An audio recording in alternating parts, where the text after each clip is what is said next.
On the buzz meter this Sunday morning, the government shutdown, now in its sixth day, plunges the media headlong into crisis coverage. Today's top story, much of the federal government shut down this morning. Just under 2 million workers affected right now. Consequences for American families growing every day. Veterans' disability claims will not be decided. The WIC nutrition program for needy women and children may have to shut down. But has the journalistic blame game been fair to the Republicans challenging President Obama and to their crusade against Obamacare? However, the idea that a small group of Republicans have decided to simply shut down the government over this is a shameful dereliction of your duty. Mainstream media, just like last time, just like this time, already twerking it up that it's the Republicans to blame. They're arsonists, they're extortionists, Bullies. They are anarchists. We'll examine the coverage from all angles. That bizarre confrontation outside the Capitol that left a disturbed woman dead. We'll look at the media missteps once again. CNN and NBC pulling the plug on those television projects starring Hillary Clinton. This after the GOP promised to yank its 2016 debates.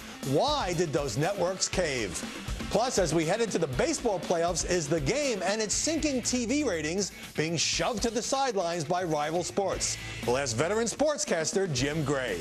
I'm Howard Kurtz, and this is Media Buzz.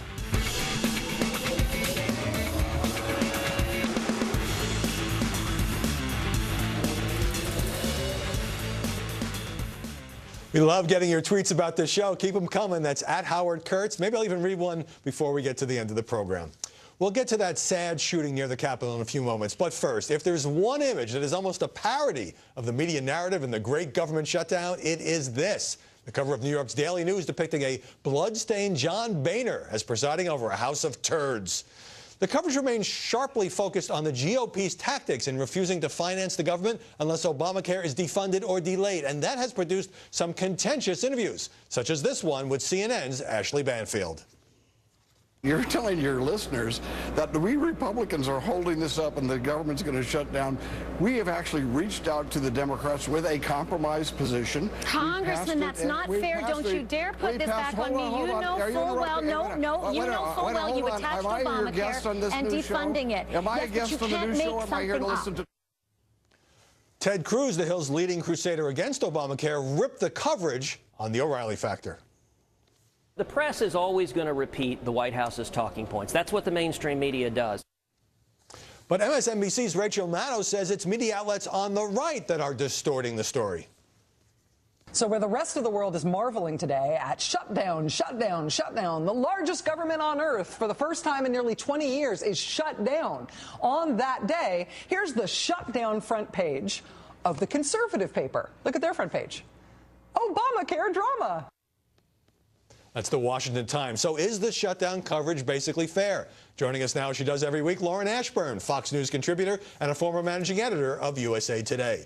Bob Beckel, co-host of The Five. And Mary Catherine Ham, editor-at-large at the website Hot Air and a Fox News contributor, who just had a baby and came rushing in here at the last minute. Thank you. Lauren Ashburn. Did she just have the baby right now? Pretty recently. I like to get back on my feet very fast. Are you seeing a great contrast in the way that right-leaning and left-leaning news outlets are covering this shutdown? Are you kidding me? What, is that even a question, right? We are living in parallel universes when it comes to the coverage. Some people say it's President Obama's fault, as you could see by all of the sound bites that you put up before this. Others say it's this small faction of evil Republicans who have come to on this kamikaze mission to hurt everyone. But the consensus, if you look at it as a whole, people are saying more that it is those Republicans, that small group of Republicans. That's what you see as the majority of the coverage. That's the journalistic consensus. And Mary Catherine, are the mainstream media, in your view, largely buying the White House narrative that this is hostage-taking by one part of one political party? Yeah, I think that's generally the line. And I think it's a little unfair because you've got the president and Democrats saying outright every day, we are not going to negotiate, which I think when you look at polls and the American people actually want both sides to negotiate, it's a little unfair to only lay it on them. But when you say we don't want to negotiate, I think that's a perfectly fair point. But you also would have to acknowledge in terms of the coverage that the Republicans, or at least one wing of the Republican Party, precipitated this crisis. In fact, the New York Times quoting this morning, the head of Heritage Action is saying that months ago we decided this was a fight we were going to pick. No, I think that's certainly the case, and that's part of the truth. And I think what the media's job is to give some context and to give some fairness to this. And you don't often see the history and context, for instance, that we've gone 17 years without a shutdown, which is actually the anomaly. These shutdowns used to happen a lot. And to give some context to that and not act like it's the end of the world, which is a lot of the tone. Are the media right in saying that this was a crisis precipitated by the opposition party? Bob Buckle's already rolling his eyes. Are you kidding me? We're sitting here complaining. It sounds like the Republican caucus room. I mean, the fact of the matter is... I'm just saying it exists. Well, it exists for a real reason. It's true. I mean, look, we know now that this thing would have stayed open. They telegraphed they were going to do this. They did do this. Boehner made the mistake of saying unless he had a majority of his caucus, he was always going to vote this way. He got himself in a corner. He can't get himself out. And so... I think what the press is doing is reporting exactly what's going on. So I don't understand all these accusations that the press is in the tank for the Democrats. Well, they always say that. I mean, look. But isn't it always true? No, it's not always true. Believe me. Listen, I spend 5 days a week doing this, and I get beat up all the time. It's my network. I understand we sometimes are a little bit biased on some things, but by and large, Fox has done a pretty good job, I think. Some individuals have been a little bit strident, but on the other side, frankly, on my side, there's been some pretty active accusations as well. So. Well, in my view, the reason that the coverage may seem unbalanced to some is that you have this, I mean, I'm just going to call it a civil war within the Republican Party, with a lot of Republicans beating up on Ted Cruz, for example. And isn't that a factor? People say, well, there's a lot of airtime devoted to blaming the Republicans, but where is some of that coming from? Well, the New York Times, Jonathan Martin, had a great piece in the New York Times that has been wildly quoted. Great in terms of it's a scoop, is what I'm saying, is that he says that the elders really see liabilities in this shutdown for the people who are promoting it, meaning that there was a closed-door meeting and that among Republican senators. Yes, among Republican senators who were beating up on Ted Cruz. And there were anonymous quotes coming out of that saying that they're questioning Ted Cruz as to where the end game is. So once that is on the table... Well, let's talk about the anonymous quotes. I mean, Politico had a similar story, but it was this New York Times quoting an unnamed senator saying there was a lynch mob in that meeting against Ted Cruz. That makes me a little uncomfortable when people get to say those kinds of things without their names attached. But they also then went to Ted Cruz, at least in the Politico piece, and he says it seems that there's nothing the media likes to cover more than disagreements among Republicans. And apparently some senators are content to fuel those stories with anonymous quotes. You're smiling.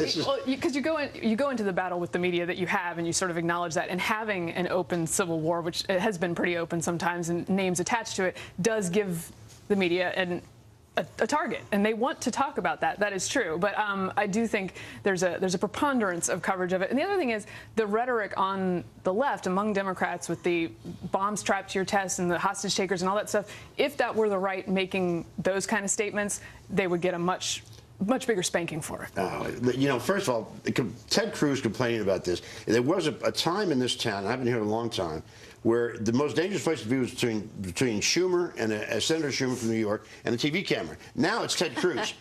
This guy is he came out of the Mojave Desert, and then all of a sudden he emerges and he gets all this TV time. He goes on and does that ridiculous, whatever you wanted to call that thing, filibuster, and he got more press. Have you ever seen a freshman senator get more press attention than this guy has gotten? And I think it really annoyed other elder statesmen members of the Republican Party, and that became the story. What's wrong with even a freshman senator using the media to get out a message? And the message, of course, is that he would do anything to stop Obamacare. The problem, of course, is that many elements of Ted Cruz's own party say he's led them off a cliff and there's no way out of this because the party's... How much media coverage has been of the fight in the Republican Party? Very little. I mean, is there... Very little, a lot. I think that I said at the top that is the predominant coverage. No, I'm saying, but have you seen many people quoted? Are they willing to be quoted on... I think some of them are. A few lawmakers. But a lot of people are staying... But by the way, you seem to feel like the media, Mary Catherine, have train their collective guns on the right and giving the left a pass maybe for some of the harsher rhetoric.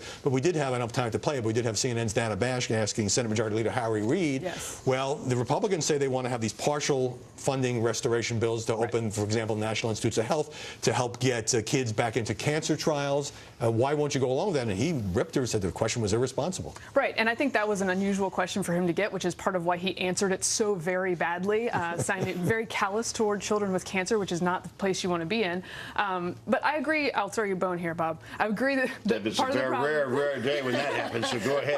Part of the problem throw his whole chicken if part of the problem is that people looking and saying there was no in game here, what's going on, and so that allows for an opening for media coverage of that angle. But I do not get on board with this whole elder statesman, we're not getting as much coverage as Ted Cruz. Like, he went out there and got the coverage, and I think I want to get to Harry Reid is not exactly the right.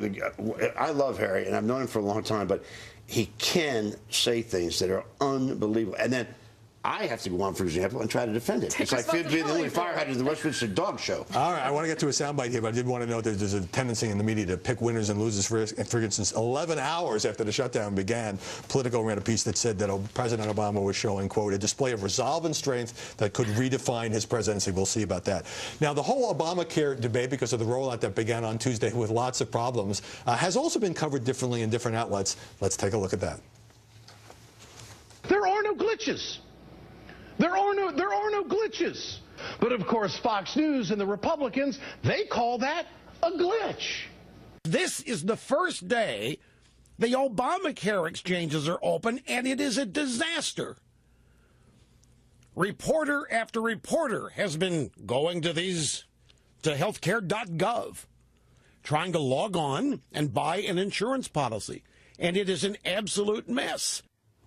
The glitches were enough that the feds have shut down the computer system this weekend for rebooting, so it wasn't just a one-day story. But look, Schultz is crazy, absolutely crazy. I went on to help a friend, and the Maryland system is particularly messed up. It is terrible. I went on. You have to.